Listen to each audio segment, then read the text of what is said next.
Dan Illman, Mike Beer moving right along on the Breeders' Cup Saturday card with race number 6. We're going 7 furlongs. Let's take a look at the field for the filly and mare sprint. $1 million is the purse. It's a big field, but there's one horse that's going to take the lion's share of the money, and that is the very talented Unique Bella. Yeah, it's going to be very interesting to see what she does here, Dan. She is the morning line favorite in this race, a 3-year-old, making just her second start off of a relatively long layoff.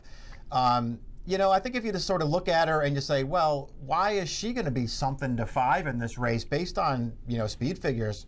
She doesn't really hold that much of an edge. I think if you like her, you're sort of banking on the fact that she truly looks like a filly who could be anything. Still looks like she could be anything at this point. And you sort of already have an idea of what everybody else in this field is, and it's not anything special. It's a shame she missed most of the major races for 3-year-old fillies over the spring and the summer due to a minor injury. She came back for Jerry Hollendorfer in that Grade 3 LA Women's Stakes. She was 1-5. She didn't break very well. She was a little bit eager, and then she went on to win in more workmanlike fashion than what we usually see from Unique Bella. But you had to think she wasn't completely cranked up with this race on the horizon. Right. And Hollendorfer, over the years, second off the layoff in graded stakes sprint races, has been exceptional. Our colleague Brad Free pointed out in one of our pieces on video.drf.com, the Daily Racing Form YouTube channel, 3-year-old fillies don't do well in this race.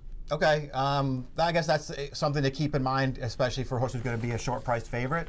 But we'll see if she does. To me, it's almost like she may have just caught the right field. I mean, I have a lot of respect for a lot of the mares that she's running against here, but there's just nobody in here who has, you know, sort of stamped themselves as any kind of specialist. They're all pretty good. They're all very well matched. But if she can take even a small step forward in this race, I think she's going to be really, really tough for this field to beat, because there was a point earlier this year when she looked like she could just be anything. Right. A lot of people were comparing her to Songbird. I think that's better, how talented maybe. that How she about that? looks. I think better.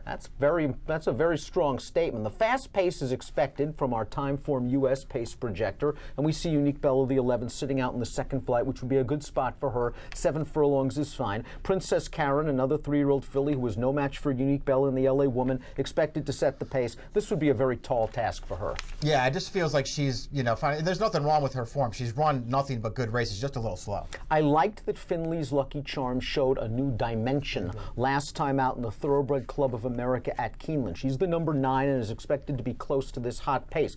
But in that race, she sat in between horses, she came out, she ran down a solid 3-year-old filly in Chalon, the 7. That's the question for Finley's Lucky Charm. I know she won the Chicago handicap at 7, but in the La Brea, I thought she had everything her own way in that race, and she got beat. Yeah, I agree with that. That pace was not fast in that race, and she's, for whatever reason, just couldn't quite hang on at the end. Not that she ran poorly, but maybe the 7 did her in there. We'll see. She's, you know, to me, she just looks like a lot of other horses in this race. I do like that she can sit a little bit, or at least she showed that she could last time, at least against some weaker horses. We'll see if she can do it here. And she fits right in this race, Dan. I mean, I don't have any problem with anybody who likes her in here. It depends on price to me, and I don't know that I think 6-1's a great one. Sitting third on the pace projector is Unique Bella's former stablemate, the number 8 Constellation, who is now under the tutelage of the great Bob Baffert. We have a formulator fact for Baffert concerning Constellation. Over the past 2 years on dirt, first after the trainer switch, older horses 30% and a positive return on investment. Constellation ran really well to win the La Brea last year, running down Finley's Lucky Charm.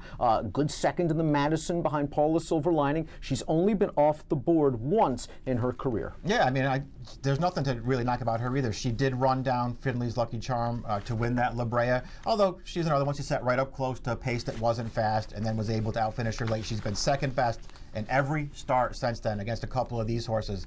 So we'll see if she can just sort of up her game a little bit. I think she sort of attained a level. Can Baffert improve her? Maybe he can. Chad Brown has a couple in here. Let's start with the 2. Paula Silver Lining, who came over via private purchase, I believe, for Juddmonte Farms, and won the first 3 starts this year in gutty fashion. 2 of them grade 1s at this 7 furlong distance. Last time out in the Ballerina, she was just a little bit flat, although that was just a weird race from start to finish. No pace whatsoever. Jose Ortiz was willing to let the pace go, and she couldn't finish with those horses. She has run well off similar layoffs in the past, and listen, she's earned $1.5 million and half of her 22 lifetime starts. She's been a good horse for a long time. She was a good horse for her prior connections. She's continued to be a good horse for these connections. Her last race in the Ballerina wasn't a little flat, it was a lot flat. I mean, she just didn't run at all in that race, and so that's what you have to deal with. If you think she can get back to one of her, top races, then one of her top races certainly makes her a big contender in this race, but you still have to reconcile the ballerina. I think after 3 gut-busting performances, she needed a break. Chad gave it to her. I would expect a good performance here. Karina Mia won first time for Chad in the restricted Shine Again Stakes, going 7 furlongs. She kind of got a good trip that day. The horses that she beat have not been much. Then she ran 3rd in the ballerina. Again, not a bad effort at all, considering there was no pace and she came with a run. You and I expected her to win the Gallant Bloom last time out, and she was outfought by Highway Star, who's also in this field. I thought it was a good performance, but I think she's achieved a level now. The low 90 buyer, Karina Mia, probably isn't going to get this done. I mean, I agree with you. I thought her ballerina was actually a good performance. I agree. And I just felt like, coming out of that race, she was, and I have a lot of respect for the horse that beat her that day, but I just felt like she would win the Gallant Bloom, and she got a perfect trip in that race, and she had a clear lead in the stretch, and it's almost an inexcusable loss in the Gallant Bloom last time. I will say this about her, though. I still think she has enough ability to win this race, and I think this time, she has the rail, it's not a great post.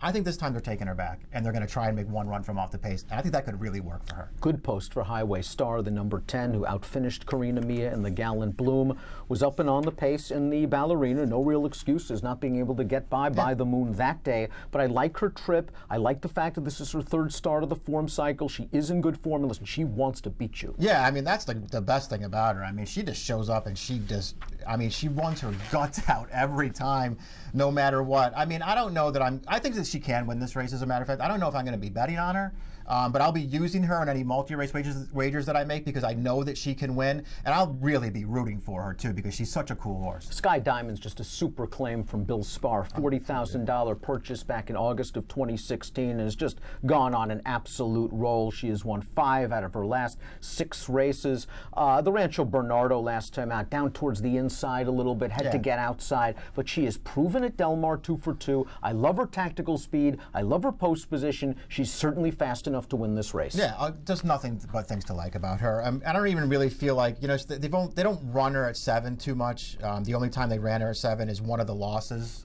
since Spar claimed her. On the other hand, she's won going a mile, so I don't really feel like you have to worry about 7 furlongs for her. She's got a really nice running style. Just nothing but things to like about her. Formulator fact for one of the X factors in this race, the 14, Amy's Mesa for Josie Carroll. Past 4 years, last out winners moving from synthetic to dirt. These are older runners. She's 3 for 8, Josie, 572 ROI. All this filly has done is win her last 4 starts. Now, all of those races came over Tapeta surfaces at Woodbine and Presque Isle Downs. She ran some fast races. The big question is, can she dirt 20-1 on the morning line? Yeah. I'd be willing to gamble to find out. Yeah, you're getting the right price to find out if you want to try her, because she's another one. I mean, just nothing but good races on her card. And as opposed to some of the other ones in here, she actually has a triple-digit buyer on her page. I mean, if she can run a race like that, then this is a race that she can win, and you're going to get compensated if she can handle dirt. By the Moon beat 4 of these, 2 of them next out winners in the Grade 1 ballerina. Now, that was the race where there was no pace. Yeah. And By the Moon and Highway Star ran 1-2 around the track. And a lot of folks are going to say, fade By the Moon. She had a perfect setup. It's going to be a lot tougher for her this time around. You're a little bit against that opinion. Yeah, well, maybe fade her at a short price off of that win where she had all the best of it. 12 to 1 She's not going to be a short price in here. And, it's once again that kind of situation where, all right, did she take advantage in the ballerina and prevail in that race? Yes, she did. On the other hand, it's not the only race she's ever run. This filly's been around for a long time, and after she won that Grade 1 Frisette as a 2-year-old, she went 2 for 12 after that. But since then, done nothing but win races this year. She's 3 for her last 4. She gets really good trips in all of her races. She took what they gave her last time, but she's not a horse who needs the lead to win. She can sit right off the pace, and I actually feel like, as opposed to her former stablemate, who now is with Chad Brown, Paula Silver Lining, I think she's a better 7 furlong horse. I think that one's a better 6 furlong horse. I think she has a chance to come right back and win again. Almost a 4-month layoff for last year's Filly and Mare Sprint winner, Finest City. I thought she ran just fine in the Humana Distaff, catching a wet track at Churchill Downs. Just couldn't get by Paula Silver Lining as the favorite. You throw the Beholder Mile out. They tried to stretch her out against Stellar Wind. The Great Lady M was just a flat race. I liked that the barn gave her time. I think she needed it. Yeah, I agree with that. I mean, I wanted to see her come into this race maybe in a little bit better form. She's obviously trying to defend her title this year. her last race was just a real disappointment. If she can bounce back, though, I mean, why can't she, when she's another one, she'll probably be a good price in this race. She's not out of this. Crolin's Approval earned a giant fig at this distance against weaker horses at Gulfstream Park 3 starts back. I thought she was going to be out and on the lead in the Ballerina when no one showed any interest. Luis Saez wrangled her back, and that was it for her. She got back on the beam last time out in the barely even handicap. To me, she's just a little bit too inconsistent. Yeah, that's true enough. I mean, I guess it's kind of your call. If you feel like she's good enough to go with these horses, then you should probably be betting her here because she'll be a big price. And she has a race that's fast enough to win. I'm sort of taking the position that she doesn't really class up with these horses, but we'll find out. Bar of Gold likes New York breds and wet tracks. She's running in the Grade 1 filly and mare sprint at Del Mar. I kind of like that they're turning her back to sprint again because, you know, they've tried just about everything with her, and at this point I don't even know what she's best at. I have no problem with them trying to sprint her again, but it's just she's pretty hard to make in here, but she's a big price. Proper Discretion won last time out against Ohio breds by 8 with an 88 buyer.